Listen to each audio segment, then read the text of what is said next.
Shalom, it's No Limit Eddie, and apparently Brittney in Africa has lost her teaching job in Kenya. But like she said, but just know that you can't keep a black bitch down for too long, honestly. So I am a 22-year-old American who moved to Africa 1 year ago, and on this channel I share my thoughts and experiences with you with the hope of making your transition from America, to Africa as smooth as possible. All right. And so with that being said, I'm on the road to 100,000 subscribers. If you think that's a cool mission that I'm on, subscribe to the channel. All right. The next big milestone that we're heading for is 25,000, which would be a quarter to the full goal. So hit the subscribe button if you want to help me reach 25K subscribers. And also leave a like on today's video because it helps the channel to grow a ton. All right, so I recently watched a video entitled, "So I'm Officially Unemployed," and it was posted on a channel called Brittney in Africa. Now, because I'm reacting to this video, of course, I'm going to leave the original video that I am reacting to in the description of today's video. So go ahead and check that out if you so desire to do so. But after watching the video, there was two main takeaways, and I said, yo, I need to talk about this on my channel because I believe it's going to help a lot of people out. And so that's exactly what we're going to be doing here today. So the two big takeaways that I had. Takeaway number one is the importance of respect. All right. And then takeaway number two, the problem of coming to Africa with a job. All right, let's start this off with an allegory. I believe that's the right way of saying this. You go to a friend's house, okay? Then you see there is a bench on the front porch, that you can sit on top, but on the bottom there's like cubbies, where you can put things in. You see a lot of shoes in there. Your friend tells you, hey, before you come into the house, if you don't mind, take your shoes off and drop them into that bin, and then walk on in after that. All right, you go to another friend's house. That person, you open the door, you walk on in, and then you see a shoe rack to the right of you, in the entryway, and they say, hey, if you don't mind, go ahead and take your shoes off and drop them into this bin real quick, and then proceed on, as usual, right? Go to another friend's house, knock on the door, boom, boom, they open it up, and they say, hey, they give you those little shoe socks, that they wear in the hospital and things like that, and they say, hey, before you come in, do you mind dropping these onto your shoes? You say, okay, I'll drop them onto my shoes. This next person you might go to, and next person's house you might go to, and they just may open the door and say, all right, yeah, come on in, let's go. Muddy shoes and all, that doesn't matter, right? I got porcelain floor or, tile floor, and I'll mop it, once you leave, whatever. All right, so everybody has different rules and different mechanisms about how they operate their house. Now there's that old saying, treat others how you want to be treated. So you of course have a way in which you operate your house. It's going to be one of those four ways, but you have a way in which you operate your house, right? And that old saying, treat others how you want to be treated, it doesn't mean that you should do unto others as you want done unto yourself. It's kind of a misnomer in a way, because let's say you want people to walk straight into your house and not take your shoes off. It doesn't mean you go to your friend's house who wants you to take your shoes off at the door and say, nah, at my house, I just walk straight in, and that's how I want you to do it at my house, so that's how I'm going to do you at your house, right? That's not how it works. More so, you need to, you want people to follow your rules and regulations when they're at your house, and so what you do is you follow rules and regulations of other people when you're at other people's houses, all right? So that's kind of how that saying works. And so if you want people to respect your house and your rules, then you need to respect other people's house and other people's rules, all right? Now, with that being said, how does that relate to Africa? Well, in this whole allegory, right, it will be disrespectful to go to somebody else's house and to tell them what they're going to do and what you're going to do at their house. Let's say you have a friend and your friend says, yeah, just come on, walk on in. And you stop and say, no, I'm not walking in your house with my shoes on. I'm taking my shoes off right here at the door. This is how I do it. And you're going to take your shoes off right here at the door. And that's how you're going to do it in your own house. I'm going to come over and tell you what you're going to do in your own house. That'll be extremely disrespectful, right? And so here's the thing. I'm telling you guys this allegory, right? Because I like using these type of stories. I remember reading in the Bible when Nathan, I believe, went to David after David had basically committed adultery. He had a man killed, and then he took that man's wife. He had a man killed because he wanted that man's wife, and then he took his wife after the man was killed, right?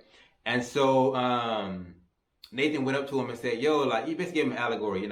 I'll leave the portion of the Bible where that story is in. But he gave him an allegory, and David was able to clearly understand that what that person did was wrong. But then when Nathan revealed, you were the person who I was talking about in the allegory, then it was like, oh, you know what I mean? So allegories are nice. I like little stories like this. So either way, when you go to somebody's house, it'll be disrespectful for you to tell them what they're going to do and what you're going to do as well. So when you go to Africa, right?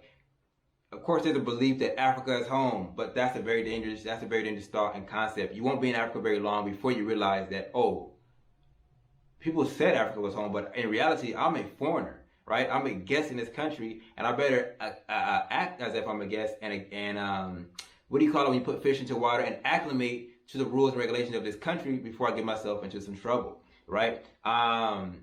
When you go over to somebody's house, you have to be very mindful of their rules, right? You cannot impose your rules into somebody else's house. It's not your house to do so. But everybody can understand that it would be very disrespectful for you to go to another man's house and tell them how they're going to run, how he's going to run his house. And it would just like it would be very disrespectful to go up to a woman and tell her how she's going to raise her children, right? You can't do that. That's not your place. And so as a result of that, when we go to Africa, it is not our job, nor is it our obligation to tell Africans how they are supposed to live, how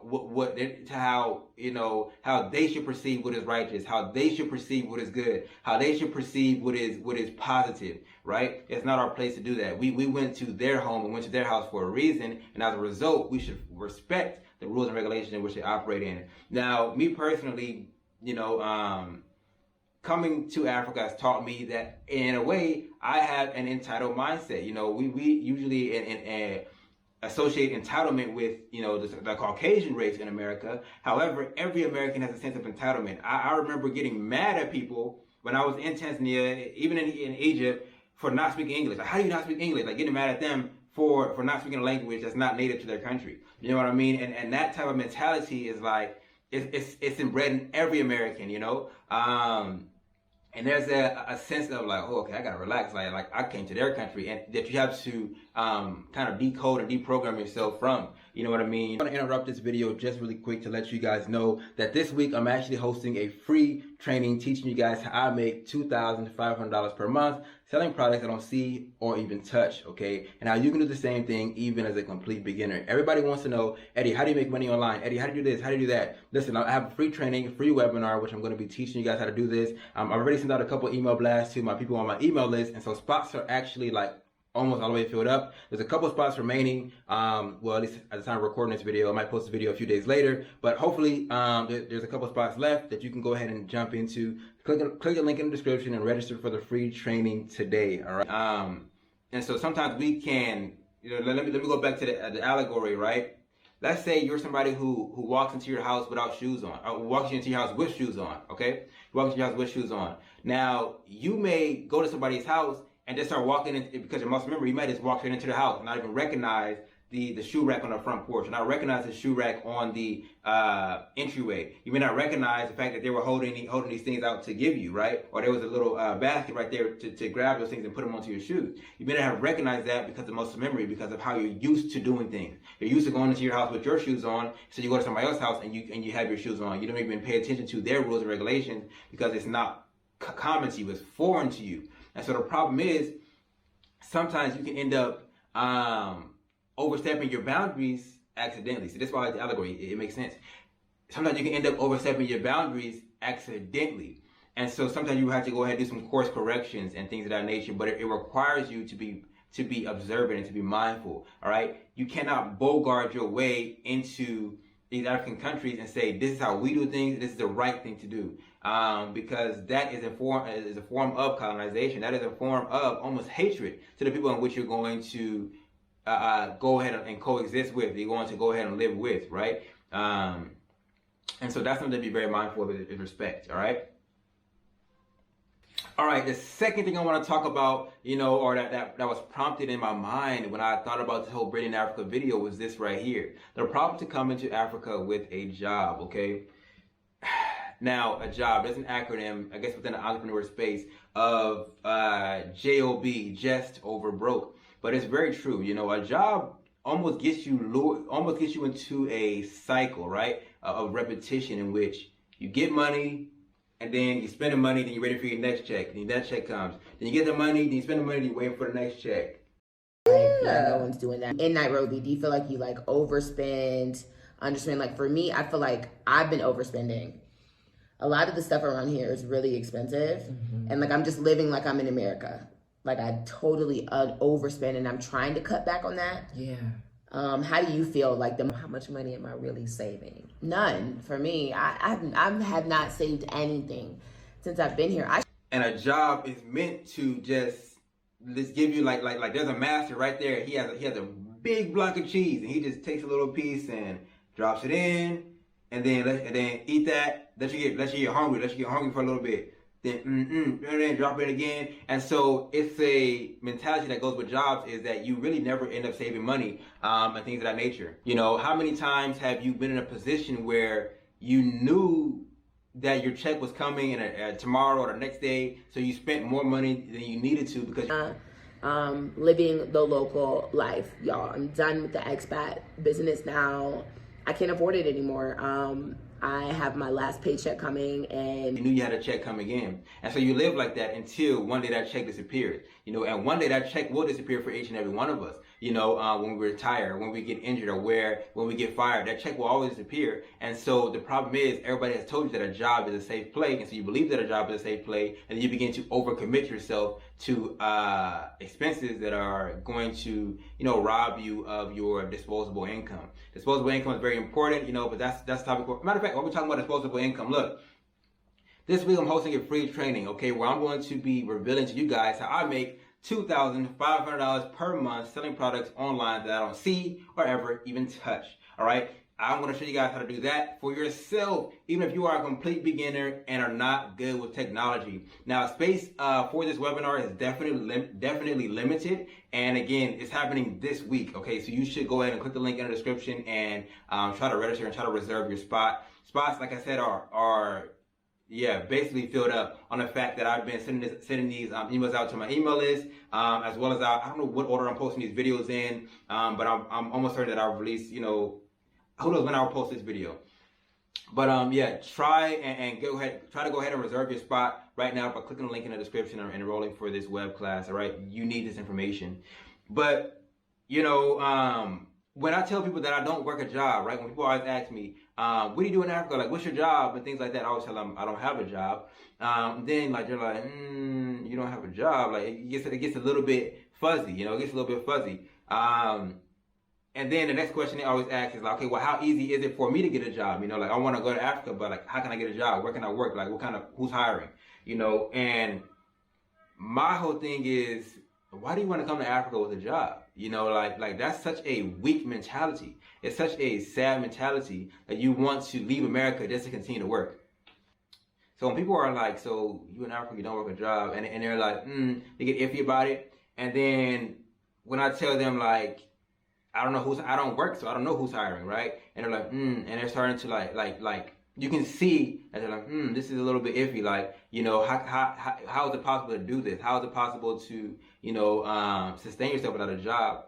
You know, the mentality behind that is one that is very childish. And let me explain this for you. Let me explain this in just a second of what I mean by that. So I talk about this a lot on my channel, right? And I might mention it in my book as well, Why Everything You Know About Money Is Wrong, which is available for pre-order, $4 US right now, link in the description to be able to go ahead and pre-order that book. You need to get that book as well. You need to get the free training, you need to get the book, all right?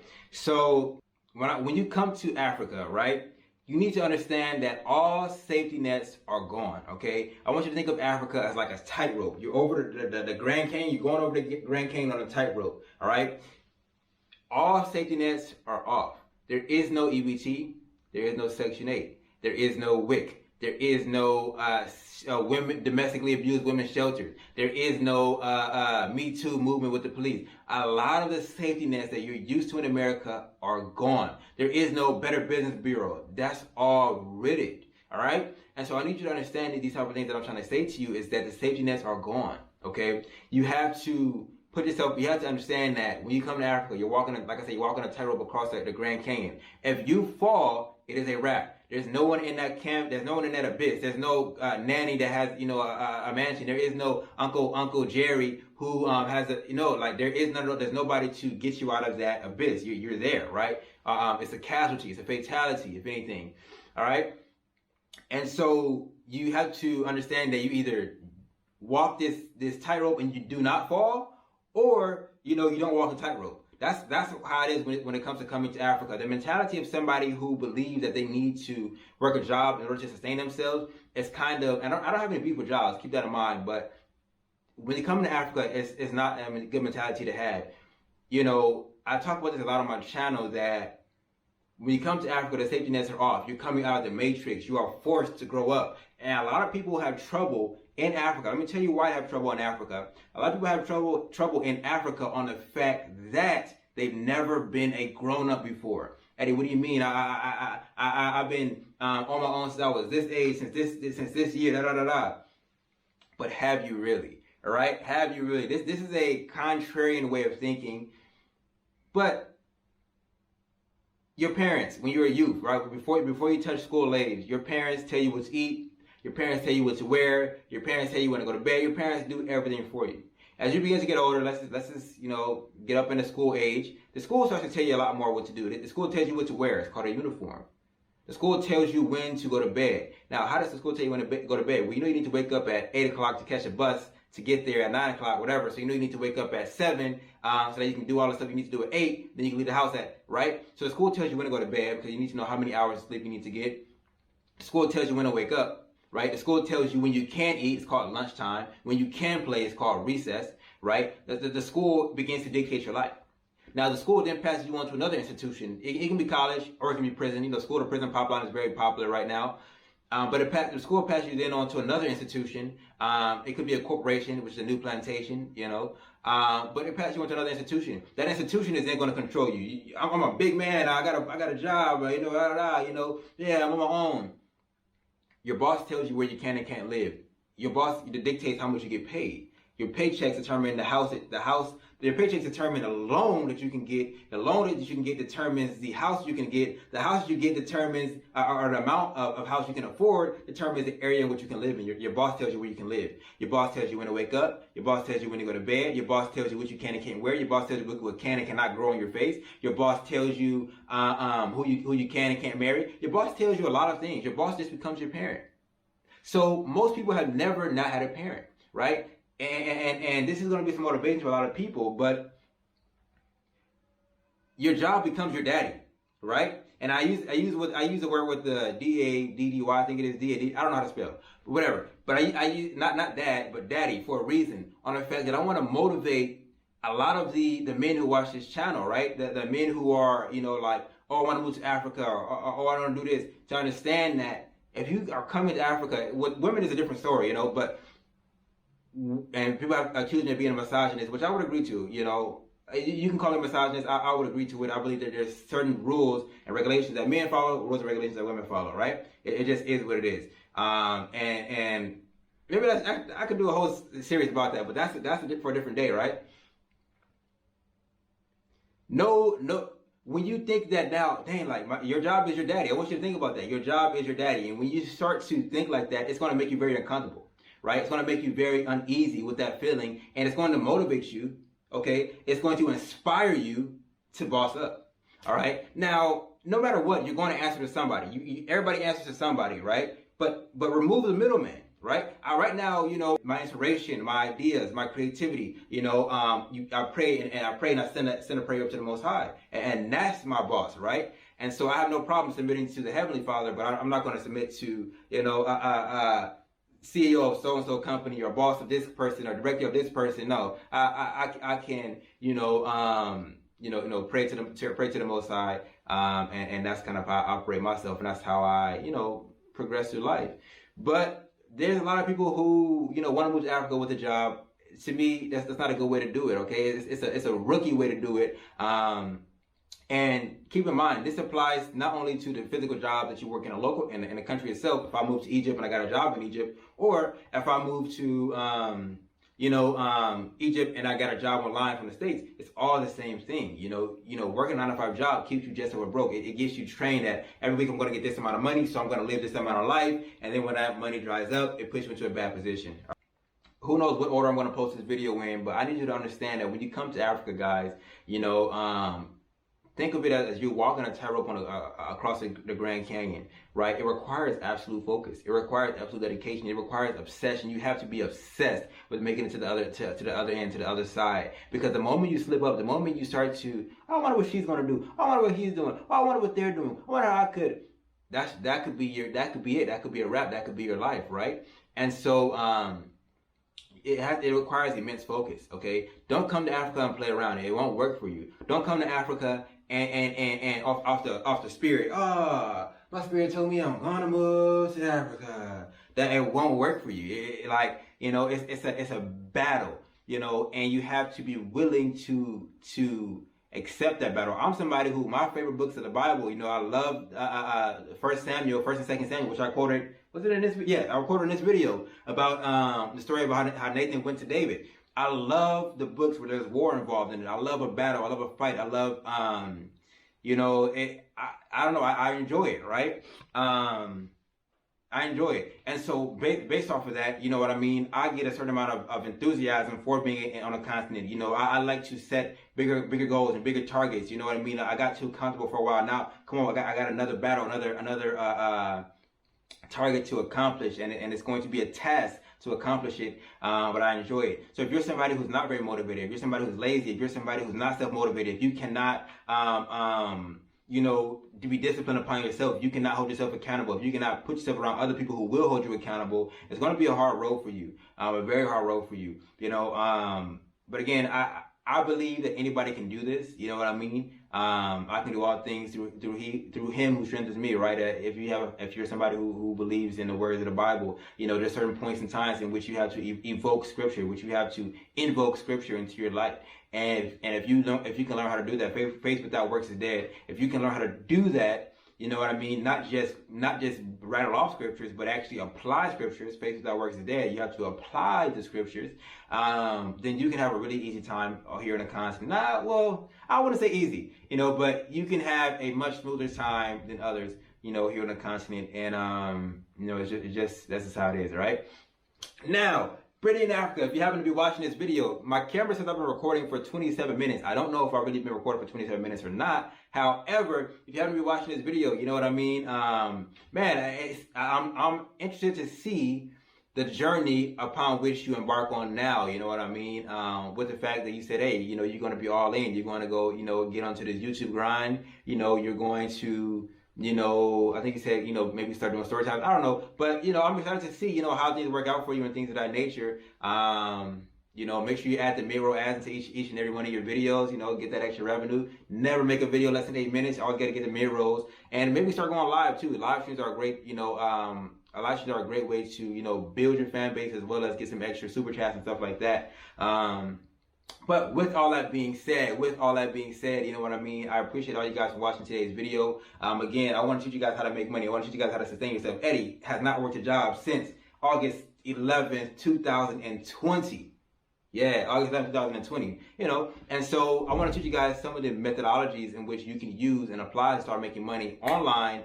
As I don't want to, I don't like to hype things up, but I want to give you guys the knowledge to be able to take advantage of opportunities that allow you to make money in a quick and efficient manner. All right? You guys can learn how to do that by clicking the link in the description. I think my sister coming back in from the store or something like that. But click the link in the description of today's video and go ahead and register for the workshop. Spaces are very limited. Most of the spaces are already filled up. There's a couple of stragglers. I know you're one of the stragglers. Go ahead and click the link and register right now. All right? I'm doing this for you. It's free. Oh, and buy the book too. Buy the book. I forgot. Why Everything You Know About Money Is a Lie. You need that book. You need to change your mindset about money, all right? Pre-order it right now. And yeah, either way, love you guys. See you guys on the next one. Y'all willing. Peace.